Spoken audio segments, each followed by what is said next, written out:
क्या लोकसभा चुनावों के नतीजे घोषित होने से पहले ही मीडिया चैनलों को पता चल गया है कि आने वाले चुनावों के परिणाम क्या होने वाले हैं? क्या गोदी मीडिया जिस पार्टी के समर्थन में रहने के लिए हमेशा से भारतीय मीडिया को हमेशा ताना मारा गया है, निशाना साधा गया है, क्या उस मीडिया को पता चल गया है कि आगामी चुनावों के बाद बीजेपी सरकार की जो सत्ता है वो कहीं ना कहीं डगमगाती नजर आ रही है? नमस्कार, मेरा नाम है हर्षित सिंह तोमर और आप देख रहे हैं टाइम्स एक्सप्रेस। अभी 3 या 4 दिन पहले ही, अब ये वीडियो अपलोड होने से 3-4 दिन पहले वर्ल्ड फ्रीडम प्रेस डे था और उस दौरान ट्विटर पे ही नहीं, वहां जो हमारे जी न्यूज का यूट्यूब चैनल भी है, वहां पे एसएल ग्रुप के चेयरमैन सुभाष चंद्रा एक अपने ट्वीट करते हैं, अपना वो एक इंटरव्यू देते हैं वर्ल्ड फ्रीडम प्रेस डे के नाम पे। और ट्वीट में वो कैप्शन क्या लिखते हैं, एक बार यहाँ पे गौर करिएगा जो उन्होंने लिखा है। My thoughts on the World Press Freedom Day. Let's celebrate the power of a free press in upholding democracy, promoting transparency and safeguarding our right to information. यानी वो चाहते हैं कि ये जो फ्रीडम डे है, प्रेस फ्रीडम डे है, इसको कैसे हम सेलिब्रेट कर सकते हैं? हम ये कह सकते हैं कि लोकतंत्र को सशक्त किया जाए, प्राथमिकता बनाई जाए और हमेशा से ये जो ट्रांसपेरेंसी होती है ताकि हम सबके समक्ष जो भी नतीजा है, जो भी परिणाम है, जो भी आउटपुट है, वो इस कदर ट्रांसपेरेंसी के साथ सामने प्रस्तुत किया जाए कि हमें पता हो कि जो जिसको हम मत दे रहे हैं वो हम किसको मत दे रहे हैं और उसकी बिहाइंड द स्टोरी क्या है। अब यहां पे कहीं ना कहीं बहुत सारे लोगों का यही कहना होता है, जी न्यूज सबसे पहले उन न्यूज चैनल्स में से एक हुआ करता था जिसको गोदी मीडिया का टैग दिया गया था।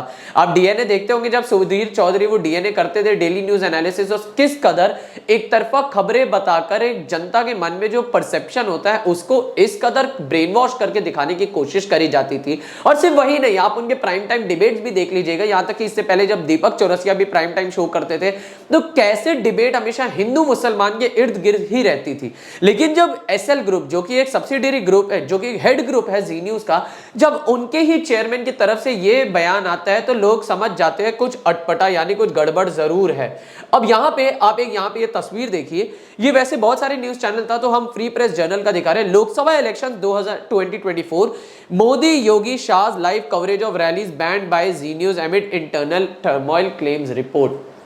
जी न्यूज जो गोदी मीडिया का टैग पाने वाला सबसे पहले न्यूज चैनल्स में से एक था, वो अमित शाह, हमारे जो केंद्र गृह मंत्री अमित शाह, प्रधानमंत्री नरेंद्र मोदी और उत्तर प्रदेश के मुख्यमंत्री योगी आदित्यनाथ की जो भी रैली हो रही है, जो भी सभाएं हो रही है, जो चुनाव यात्रा हो रही है, उन सबको बैन कर देगा, उनके कवरेज को बैन कर देगा, ये रिपोर्ट्स जो है ये बता रही है। अब इसके पीछे का माजरा क्या है या ऐसा क्या है, यहां पे भी 2-3 अटकलें लगाई जा रही है। सबसे पहली अटकलें तो आप यहां पे देख सकते हैं, इंटरनल टर्मोइल। कहा यह जा रहा था कि सुभाष चंद्रा और जो जी न्यूज के मालिक हैं उन दोनों के बीच थोड़ी कहासुनी हो गई थी, पहले तो बहुत कहासुनी हुई लाइव कवरेज को लेकर। और यह भी कहा जा रहा था, अभी जो 3 राज्यों में चुनाव हुए थे पिछले साल, मध्य प्रदेश, छत्तीसगढ़, राजस्थान में, तो केंद्रीय गृह मंत्री अमित शाह से हजारों करोड़ों का सुभाष चंद्रा ने एक प्रोजेक्ट उठाया था और उसका पैसा ना आने की वजह से, उन प्रोजेक्ट को पास ना करने की वजह से सुभाष चंद्रा कहीं ना कहीं खफा है और इसलिए वो अमित शाह से बदला लेने के लिए जी न्यूज की तरफ से बैन, ये जो कवरेज है, लाइव कवरेज है, इसको बैन कर देंगे। यानी ये एक बहुत बड़ी बात है कि बिजनेस पॉइंट ऑफ व्यू से, क्योंकि जैसे जैसे क्योंकि मोदी सरकार पे अक्सर कैपिटलिज्म को सोशलिज्म के ऊपर, ये जैसा आम शब्दों में समझाया जाए तो निजीकरण करने के लिए, और जो बड़े जो हमारे उद्योगकारी हैं, जो व्यापारी हैं, किस कदर उनके कर्जे माफ करके, उनको कर्जा ज्यादा देके, ब्याज मुक्त कर्जा देकर उनको प्रोजेक्ट देना निजीकरण के लिए हमेशा आरोप लगता रहा है। यहां पे भी एक ये फैक्टर तो है, लेकिन ये कहा जा रहा है कि हजारों करोड़ों का अमित शाह ने सुभाष चंद्रा के प्रोजेक्ट पास नहीं करे, इसलिए सुभाष चंद्रा ने ये कदम उठाया है। वही दूसरी तरफ सुभाष चंद्रा एक और ट्वीट करते हैं और ट्वीट में यहां क्या लिखते हैं आप देख सकते हैं। Saw the play Mere Ram, a powerful line by dying Ravan. मेरे पतन का कारण मुझे अपने ज्ञान का अहंकार था और राम को अहंकार का ज्ञान था। हम इससे समझ सकते हैं व्यवहार में बदलाव करने के भी लाभ होते हैं। जय भारत। व्यवहार में बदलाव करने के लाभ होते, गौर करिएगा इस लाइन पे, सुभाष चंद्र किसी ना किसी तरीके से अब ये बताना चाह रहे हैं कि एक तरफ वो जब वर्ल्ड प्रेस फ्रीडम डे की जब वो इंटरव्यू देते हैं, वो अपनी निराशा दिखाते कि किस कदर भारत की जो अंक तालिका है वर्ल्ड फ्रीडम प्रेस डे में, किस कदर वो प्रेस की जो इंडिपेंडेंस होती है उसमें गिरता जा रहा है। और जी न्यूज एक बड़ा चैनल होने के नाते, एक बड़े मालिक होने के नाते उनका दायित्व बनता है कि वो लोगों के समक्ष ये बात अपनी रखे। और जब ये बोलते बदलाव करने में भी लाभ है, तो क्या यहाँ पे जी न्यूज अपना रवैया बदल रहा है? क्या वो निष्पक्ष पत्रकारिता वाला जो दौर है वो वापस आ रहा है? क्या जनता की जो आवाज है, जो अभी भी लोकसभा 2024 के चुनावों में दबाई जा रही है, वो वापस उजागर करी जाएगी? क्या सत्ते में बैठी सरकार के तो बड़े आला कमान राजनेता हैं जो नफरती बोल बोलकर जनसभाएं और सैकड़ों हजारों की रैलियों को संबोधित करते हैं, क्या वो भी अब कम होने वाला है? उससे जी न्यूज खफा हो गई है, क्या जी न्यूज उसको कवर नहीं करेगा? ये एक बहुत बड़ा सवाल है जो यहां पे दिखाता है। वही दूसरी तरफ अब मैं आपको थोड़ा सा बताना चाहूं कि हमारे ये जो मीडिया है, ये मीडिया भी किस कदर एक तरफा खबरें दिखाता है, जिसका कहीं ना कहीं सीधा असर यहां पे भी पड़ता दिखता है। ये आप ये ट्वीट अब ये देखिए, आप देख रहे होंगे बहुत समय से कि किस कदर झारखंड में ये इतने करोड़ों का जो नोट है, नोटों का बंडल प्राप्त हुआ है। आप देख सकते हैं बहुत सारे नोट थे इसमें, और एक न्यूज चैनल था वो ये बता रहे थे कि लाखों की संख्या में नोट है, 500 के नोट है, करोड़ों की ये रकम है। और ये जो ट्वीट आप यहां पे देख रहे हैं प्रेम कुमार का, वो पूरा क्या लिखते हैं ये ध्यान से सुनिएगा, क्योंकि ये मीडिया का स्तर दिखाता है। और जी न्यूज अब अगर इन सबसे बचने के लिए निष्पक्ष पत्रकारिता कर रहा है तो इससे परफेक्ट टाइमिंग नहीं होगी। पढ़िए, सच्चाई इन नोटों में नहीं, इन्हें दिखाने वालों में ढूंढो। केंद्र एजेंसियों का दुरुपयोग चुनाव के ठीक पहले, यानी कहीं ना कहीं केंद्र जो हमारी केंद्र एजेंसी है, सीबीआई, ईडी है, किस कदर हमें आरोप लग रहा है निष्पक्ष ये कि ये जो हमारी विपक्षी पार्टियां हैं, विपक्षी नेता हैं, किस कदर उनके खिलाफ इस्तेमाल किया जा रहा है उनको खत्म करने के लिए। सरकार अक्सर चुनाव के समय विपक्ष के लिए गुस्सा पैदा करने के लिए ऐसी वीडियो जारी कराती है। ये जो पहली लाइन है, ये वीडियो फिर अक्सर न्यूज चैनल अपने तरीके से, अपने हवाले से आगे जनता के सामने परोस देते हैं।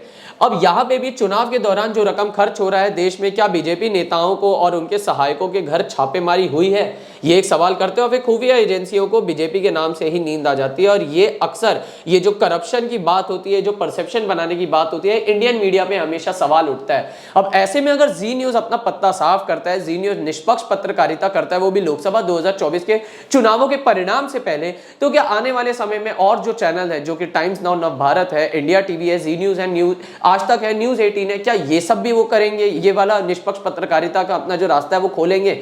और वही दूसरी तरफ एक आकलन जो और लगाया जा रहा है, वो ये कहा जा रहा है कि ये जो बड़े बड़े चैनल्स हैं, गौर करिएगा इस बात पे, कि ये जो बड़े बड़े चैनल्स हैं, इनके हाथ में ओपिनियन पोल आ गया है। ओपिनियन पोल के हिसाब से इस बार कहीं ना कहीं लोकसभा 2024 के चुनावों में जैसे जैसे ये आप देख रहे हैं चरण सिंह को जैसे दिया, तो ये परसेप्शन बनाया गया कि महिलाओं के प्रति ये जो आरोप प्रत्यारोप होते, जो क्राइम, जो अपराध दर बढ़ रही है, ये सेक्सुअल हैरेसमेंट का जो चार्ज जिन नेताओं पे लगा है, उनके बेटों को खुलेआम टिकटें दी जा रही है। अभी यहाँ पे रेवन्ना का केस आ गया है, तो कहीं ना कहीं इलेक्टोरल बॉन्ड घोटाला भी आया है। और इलेक्शन कमीशन ऑफ इंडिया जिस कदर मौन बैठी हुई है, इलेक्शन कमीशन ऑफ इंडिया के अफसरों को अचानक से तबादला कर दिया जाता है, नई डिप्लॉयमेंट कर दी जाती है, और वहां पे मॉरल कोड ऑफ कंडक्ट लगाने की जहां बात होती है, इलेक्शन कमीशन ऑफ इंडिया सिर्फ भाजपा के नेताओं के जो भाषण है उसके खिलाफ जो मॉरल कोड ऑफ कंडक्ट लगाती है, वहां पे मौन है।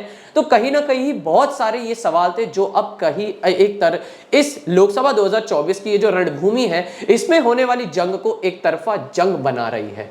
तो ये कहा जा रहा है कि ओपिनियन पोल के कुछ हमारे सर्वे, कुछ ये विश्लेषण आ चुके हैं, परिणाम इनके सामने है, जिसके स्वरूप अब हम ये देख सकते हैं कि इन चैनलों को लग रहा है कि बीजेपी इस बार या तो चुनाव हार जाएगी, या फिर जो 400 पार का नारा लगा रही है, जो पिछली बार 354 355 सीट जो जीती थी, इस बार वो भी कम होने वाली है। तो कहीं ना कहीं अभी मीडिया चैनल्स अभी से डर गए हैं कि अब अगर केंद्र पे बैठी सरकार को अभी भी समर्थन देते रहेंगे, और जब यहाँ पे अगर पूर्ण बहुमत अगर विपक्षी राजनेताओं, विपक्षी सरकारों को पड़ जाएगा, कहीं इनके लिए ही काउंटर बैलेंस ना हो जाए। बहरहाल यही सवाल है आज के अंत में भी इस वीडियो में, क्या निष्पक्ष पत्रकारिता एक बार फिर से उजागर हो रही है? क्या बीजेपी की हार का ये जो संकेत है इन बड़े न्यूज चैनल्स को मिल गया है? ये सवाल आपके लिए अंत में छोड़ के जा रहा हूं। फिलहाल के लिए बस इतना ही। आप देख रहे थे टाइम्स एक्सप्रेस में, आपके साथ हर्षित सिंह तोमर। बहुत बहुत धन्यवाद।